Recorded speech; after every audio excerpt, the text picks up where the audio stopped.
Man, that sunset is gorgeous. Grill, patio, sunset. Hard to get better than that. Unless you're browsing Carvana's inventory while you soak it all in. Oh, burger time.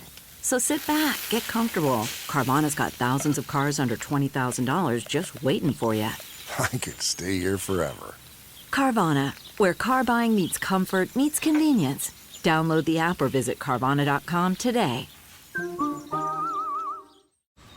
Man, that sunset is gorgeous. Grill, patio, sunset. Hard to get better than that. Unless you're browsing Carvana's inventory while you soak it all in. Oh, burger time. So sit back, get comfortable. Carvana's got thousands of cars under $20,000 just waiting for you. I could stay here forever. Carvana, where car buying meets comfort, meets convenience. Download the app or visit Carvana.com today. Broadway's My Beat. From Times Square to Columbus Circle. The gaudiest, the most violent, the lonesomest mile in the world.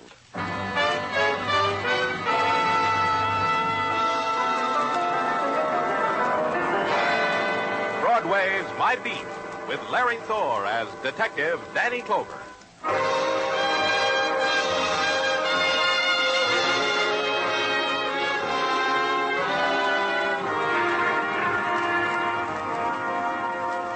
Broadway, where the torrent of night races through the neon chasm, and you're caught up in it and whirled and crushed against the shrieking and the shadows. Then you wake, and the night is gone. There's nothing, only the debris of night and the stain of its rage. You count yourself lucky, because you think you're one of the few who got away. Then you take a good look, and you know you didn't make it. It's Broadway, My Beat. Sergeant Tartaglia had told me an hour ago she was waiting. Then, a little later, he came in and told me again. Then I knew I couldn't put it off any longer. The fact of her presence had been whispering to me from the reports I pretended had to be filled out, from the desk drawers that needed cleaning and had been cleaned only yesterday. I couldn't put it off any longer, so I told Tartaglia to show her in. You can go in now, Mrs. Webster. Thank you. Here, Mrs. Webster. I will get you a chair. Sit down, Mrs. Webster. Go on, sit down. This is perfectly all right to sit down. Thank you very much, Mr. Tartaglia. Sergeant Tartaglia. That's right, Mrs. Webster. Maybe you can do something. Hey, shut the door, Tartaglia, and don't put any calls through for a while, huh? All right, then. Thank you for letting me talk to you, Mr. Clover. It's all right. Forgive me for the way I look. I came over in my lunch hour, and this snood, it's regulation for the girls who work on the drill press, so our hair won't get caught. I didn't have time to. Oh, you look fine, Mrs. Webster. Fine. You know why I'm here, don't you, Mr. Clover? That's why you didn't want to see me right off. There's nothing we can do. Your husband confessed to the murder. I know Jimmy didn't do it, Mr. Clover. I don't know any other way to say it, any other way to convince you. I just know Jimmy couldn't kill a man. Not Jimmy. Then why did he confess? Your husband seems a normal, healthy boy with a good brain. Why would he confess to a killing he didn't do? I don't know. Maybe because he thinks someone else did it. Someone... You, maybe? Jimmy loves me. He'd do a thing like that for someone he loved. Just talk to him, Mr. Clover. That's all I ask. You'll see then what kind of a boy he is. You'll see. When is it going to be, Miss Webster? The baby? In August. We want a little girl, I think. You're still working? Oh, yes. The Fairless Vacuum Cleaner Company is very nice to me. To all of us. They said I could keep working for as long as I thought it was all right. Well, then you take care of yourself, Miss Webster. It doesn't matter about me. It's Jimmy. Will you talk to him, Mr. Clover? I'm sorry I kept you waiting. I made you overstay your lunch hour. Just tell them to call me. I'll explain it to them. Will you talk to Jimmy? All right, Mrs. Webster. I'll talk to him.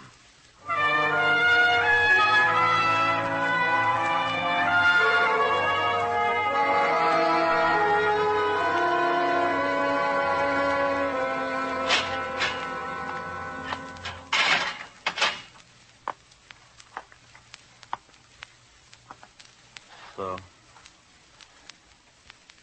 you're not wearing the blue serge? Who are you? Danny Clover. You a padre? I didn't ask for no padre. It's too early, anyhow. It goes trial, the judge looking sad, shaving my hair. You'll get your turn. I'm a policeman. Oh. So? I just talked to your wife, Jimmy. What for? What did you have to talk to her for? Talk to me. I'm right here in cell 42, tier 3. Day and night, 24 hours. So you'll do it.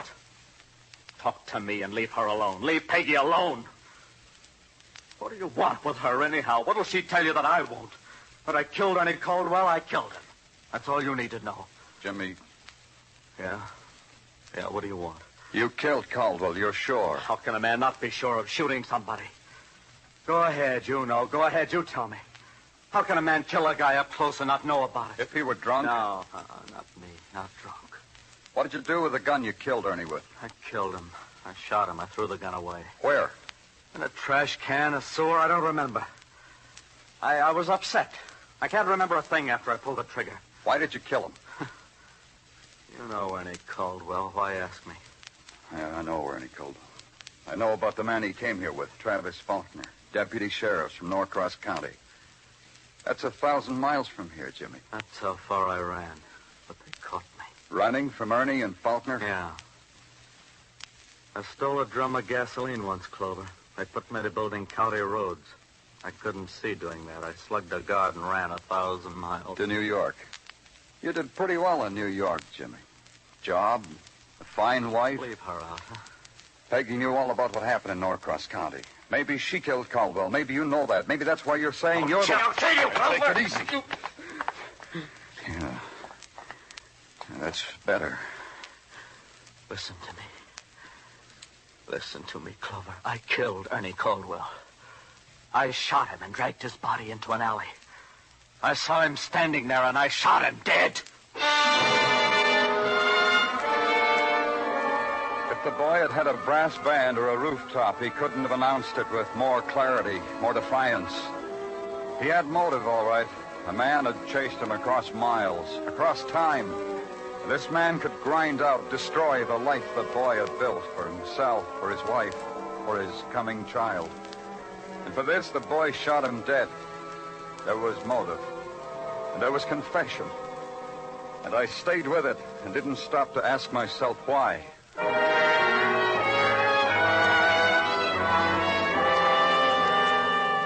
The Department of Records gave me the hotel address of Travis Faulkner, Deputy Sheriff, Norcross County. I called him, told him I wanted to talk to him. Sheriff Faulkner told me there was a lot of New York left for him to see. If I wanted to talk to him, I'd have to meet him at the Penny Arcade on 56th Street. Just a minute, Mr. Clover. I'll be right with you.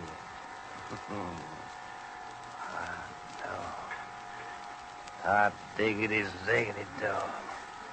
It's too bad you can't share this with me, Mr. Clover, because I ain't gonna let you. Turkish delight, a night in a harem. Think you can deny yourself for a little while, Faulkner, just long enough to talk to me? Well, I'll tell you. My mouth's been watering to get at those guns over there. Why don't you talk to me while I do a little shooting? What do you want to talk to a country sheriff about, Lieutenant? Jimmy Webster. Let's talk about him. Just saying his name leaves a dirty taste in my mouth, Lieutenant.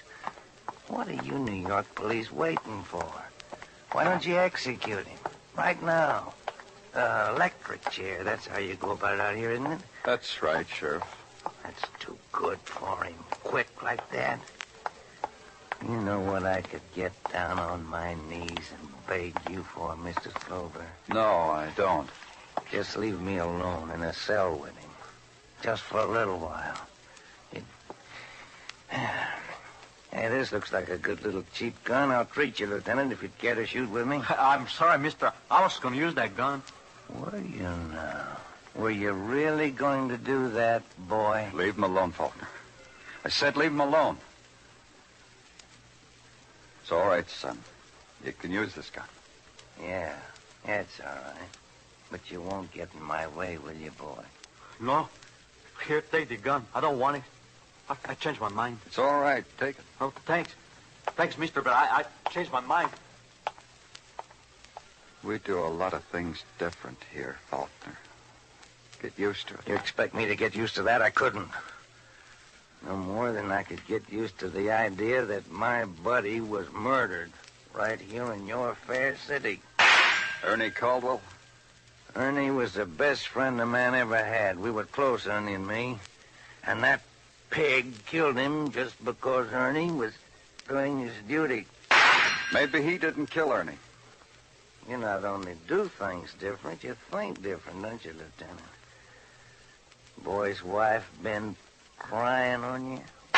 When you got to New York, you and Cauldwell, you didn't try to take Webster right away. Your signed statement says you were here almost a day and a night before you tried to take him. Why was that? I'll tell you only because you asked me polite, Lieutenant. Ernie and me, we had an old acquaintance to look up, just to talk over old times. Oh, gone, this shooting's gonna rob me my small change. Got 5 pennies for a nickel, Lieutenant. I poured 5 bright and shining coppers into his hand, toil-worn with pulling slot machine levers. I said no when he offered me the nickel. He said, well, now, thank you. I said goodbye. It was 3:30 when I left the arcade.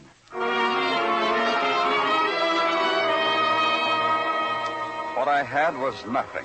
What I had was nothing at all. The thought turned into those words all the way uptown, through Manhattan, under the river, and into Brooklyn. That's what I had to tell Peggy Webster. I had nothing at all.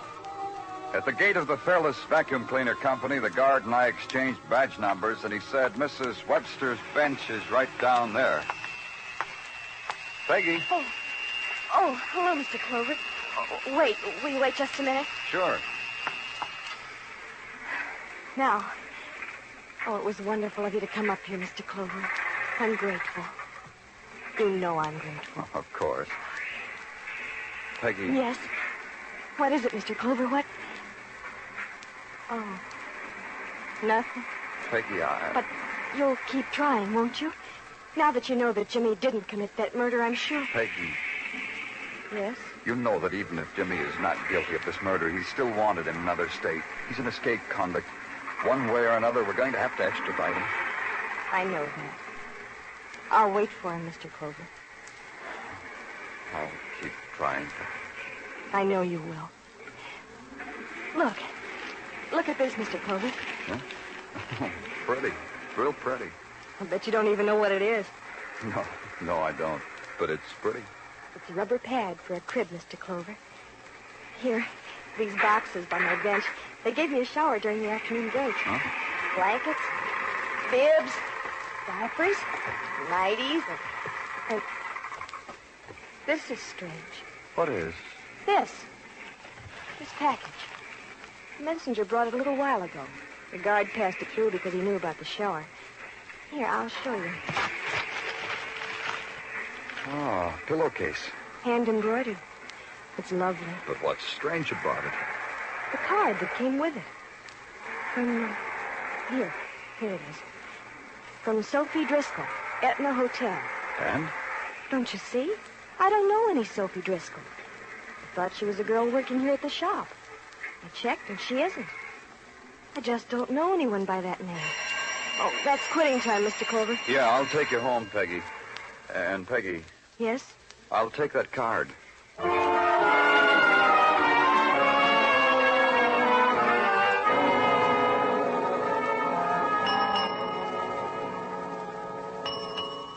Etna Hotel gives you greeting. Here, sign the alias here and tell me whether it's going to be with or without. Huh? With or without a bath, Buster? Sophie Driscoll. Sorry, but Come to think of it, I'm not sorry at all, just Buster. Read this. And you gotta wait if you want me to do that. I gotta find my glasses, and that's tough to do without my glasses. Yeah, but the shape of it spells badge, and the 6 hazy spots on it spell police. It does, What about Sophie Driscoll? What about her? Sleeping it off, Buster, so she can wake up and get herself another bonded reason for sleeping it off. Show me. Sure. A hop, skip, and a jump down the hall. Let's walk. Sure. Sophie, wanted criminal or something goose pimply like that? Oh, top drawer confidential, huh? Well, here's the room. On the bed. Soph! Hey, Sophie! Really out, wouldn't you say so, Buster? Something like that. Miss Driscoll. Hey, Miss Driscoll, wake up. Wake up. Hey, on her hands, running down. No, that's blood. That's blood, ain't it, Buster? Sophie. Hey, Sophie. Save it. She won't answer. I had a question to ask her, but she won't answer.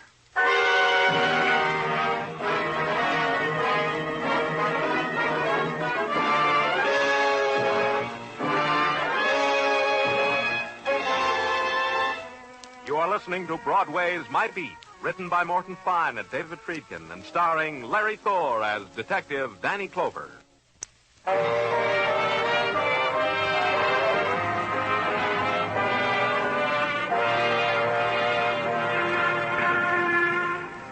One thing about Broadway, if you've got talent, if you've got a twist that'll lift you out of the mediocre, Broadway will pat you lovingly on the head and thank you for the diversion. The opportunities are infinite. You can spell mop with 2 P's, or confess to a murder, or be found stabbed to death in a narrow bed in a small room in a dismal hotel. My part of it was trying to make the last 2 fit together. Why, I asked myself, had a boy confessed to a murder? Why, I queried, had an anonymous woman sent his wife a present?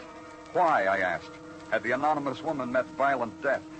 At headquarters the next morning, Sergeant Gino Tartaglia had his own approach. I've been asking myself questions, Danny. And? No answer. However, in the matter of the death of Sophie Driscoll, the boys at Technical report the following. No fingerprints on the murder weapon. And? And to wit, thousands of fingerprints in that hotel room, perhaps going back to 1912. Mm-hmm. Conclusion to wit, we have indubitably encountered a riddle as to the death of Sophie Driscoll. Indubitably. What about the boy, Jimmy Webster? How is he? I peeked into his cell on the way up here. He sits there. I remarked to myself that he must be in a strange and storm-tossed mood. Indubitably. You've been improving your vocabulary again, Tartaglia. Ah, you noticed it, huh, Danny? Every night, Mrs. Tartaglia reads me to sleep with a word from the dictionary. Last night, it was indubitably. I'm happy for you. What else, Tartaglia? What else is a morsel which may or may not tweak your thinking bone? To wit, Sophie Driscoll, according to our intelligence, was a real sick girl. Oh, how? The moments she wasn't drinking were too few and far between. However, she was trying to get rid of her sickness. She was a patient of a phony who calls himself Doc Rundle. A doc who makes the Bowery his home and his office. The end of my report. Goodbye, Tartaglia. You gone someplace, Danny? Yeah, to Doc Rundle.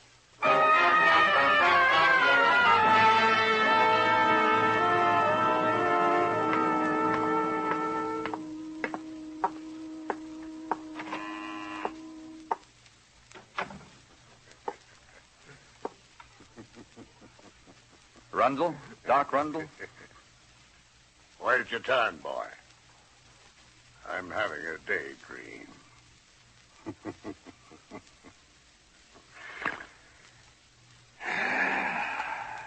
Now? Now I take a little sedative to calm me down.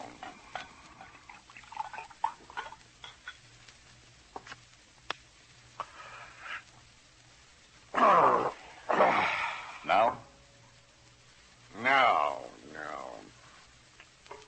You're sick, aren't you, boy? Sick. Well, I'll heal you, kill you, set you on the path of sedentary living, the beautiful life, sans alcohol, sans nightmares, sans sunset.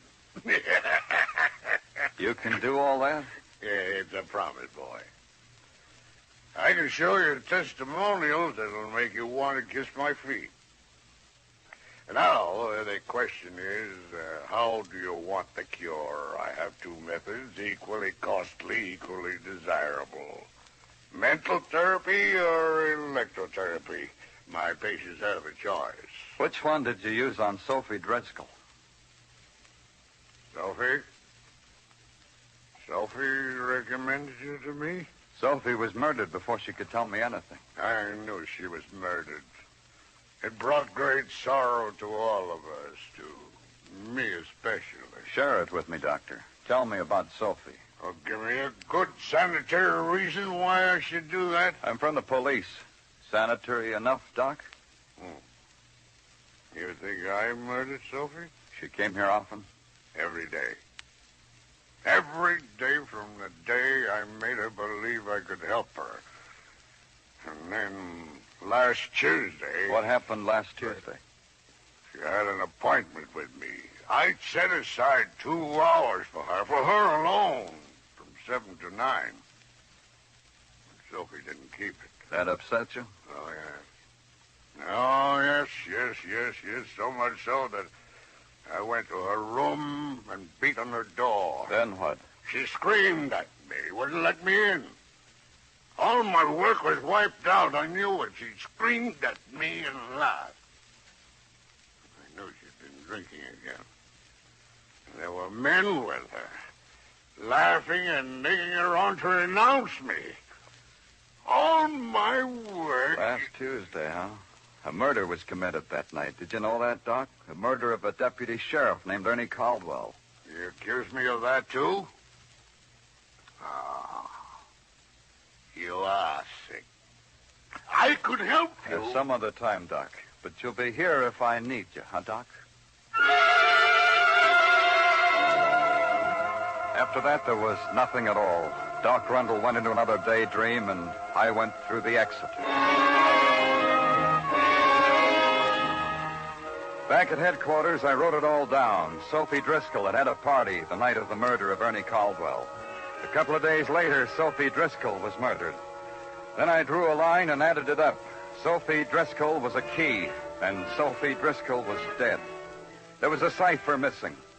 The way it happened was simple enough. The phone rang. Father Garrity of St. Christopher's Church wanted to see me about Sophie Driscoll.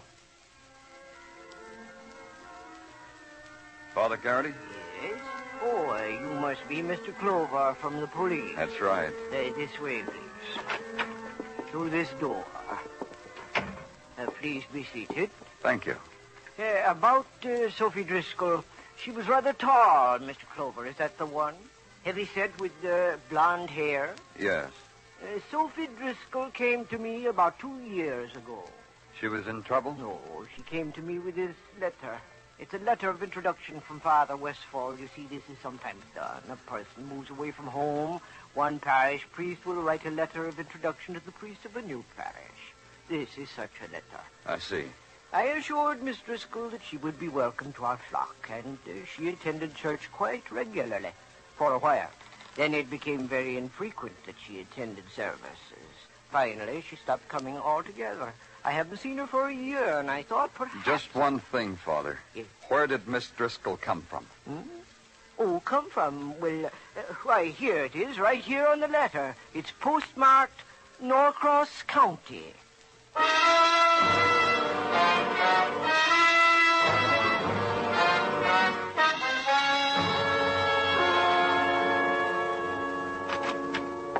Have a nice talk with Father Garrity, Danny? You're eating again, Tartaglia. Yeah, Danny. I am eating circus peanuts Mrs. Tartaglia heisted from the Tartaglia children. Have some? Thanks, I will. Oh, go ahead. Help yourself, Danny. Thank you. Ain't it awful the way nothing tastes so good as a stolen confection? Awful. Yeah. Have a nice talk with the father? Real nice. The father told me Sophie Driscoll came from Norcross County. Hey, Danny. You think maybe the father has got a grapevine into the police department? Huh? I only mentioned the possibility because this is exactly the morsel of information I was going to bequeath upon you. That Sophie Driscoll did indeed come from Norcross County. Take your peanuts and get out of here. Well, before you throw me out again, Danny, there is more to this bit of information than meets the ear. You don't say. Yeah, Danny, yeah. It seems that for a series of misdemeanors, this aforementioned Sophie Driscoll was asked to leave the county at a time when the deputy sheriff was by the name of Travis Faulkner, whom heretofore I have not mentioned. Faulkner? Yeah, the same Faulkner who even now is in our city. The same who came after Jimmy Webster. The same who... Hey, this being a deputy sheriff, this is pretty steady work, huh, Danny? Yeah. Thank you very much, Sergeant Tartaglia. You've been real assiduous. I have the missing cipher now. It could add up. It could add up to the exoneration of a boy who had confessed to a murder he didn't do. or it could add up to 0 and the boy's execution. Either way, it had to be done. I went to Faulkner's hotel. He was out, they told me. I asked where. They didn't know, they told me, seeing the sights maybe. Deputy Sheriff Faulkner was crazy about the sights of New York, they told me. So I put out an all-points bulletin. I needed a long talk with Deputy Faulkner. And at 11 at night, the call came from a cabbie. He had driven Faulkner to points of interest. Faulkner liked the one called the Cozy Club in Harlem. Very interesting. Yeah, he should be there now. I put in a call to the Harlem precinct, have them alert Detective Anderson. I wanted Anderson with me.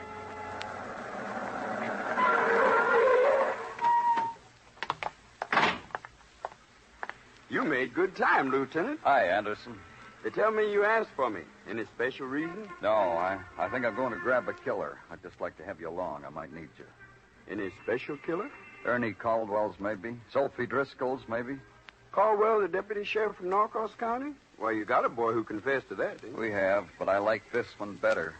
Well, it's not always a matter of what you like, Lieutenant. No, it isn't. But it all adds up so neat, Anderson. Travis Faulkner. That's who you want? Yeah. Faulkner came to New York with Caldwell. They were supposed to pick up Jimmy Webster, but they waited. Well, they got a right to do that. Yeah, but they called on an old acquaintance. Faulkner told me that. So? So the old acquaintance was Sophie Driscoll, also from Norcross County. They had a party for old time's sake.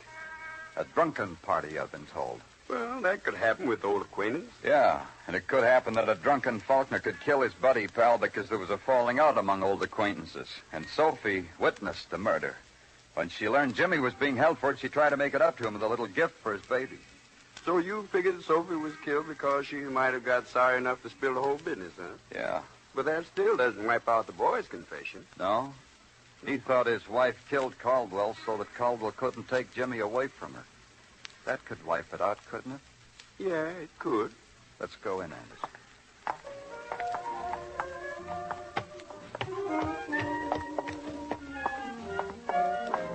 There he is, Anderson, over there. That man at the corner table? Yeah, come on.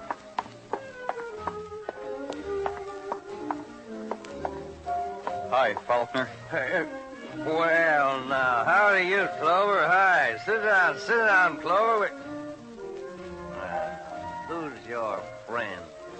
My name's Anderson. Detective Anderson. A detective? Now, well, feature it, will you? Okay, Faulkner, let's get out of here. You kidding? You suddenly gone simple? My minimum charge ain't up yet. Things can't wait, Faulkner. You're charged with murder. Yeah? I am, huh? You've really gone simple, ain't you? 2 murders. Ernie Cauldwell and Sophie Driscoll. You ready? Ready? No, I ain't ready. It ain't murder, killing 2 like that. You ain't taking me, Clover. Watch it, Danny, his gun. Give me that. I sure will. Faulkner, so help me. You too, Clover. You can have it, too. No. He can't.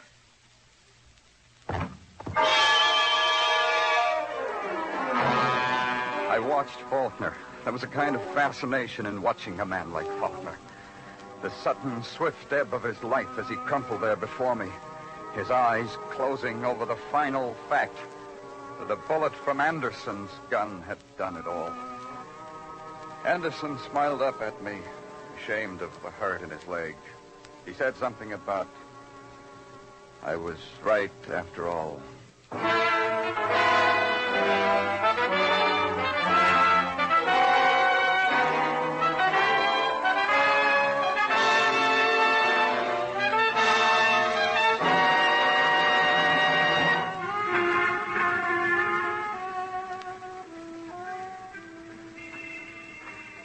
Broadway's happy now.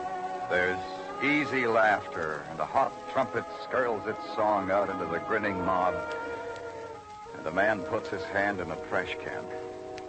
It's the journey you made because you had no choice. The excursion to the end of all the streets in the world. It's Broadway, the gaudiest, the most violent, the lonesomest mile in the world. Broadway, my beat.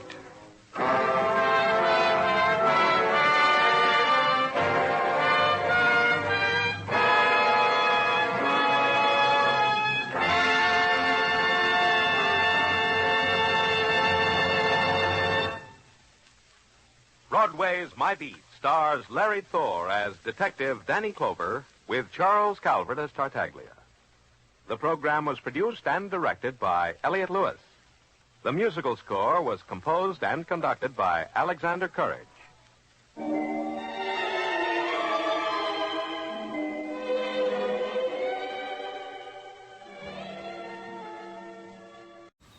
Man, that sunset is gorgeous. Grill, patio, sunset. Hard to get better than that. Unless you're browsing Carvana's inventory while you soak it all in.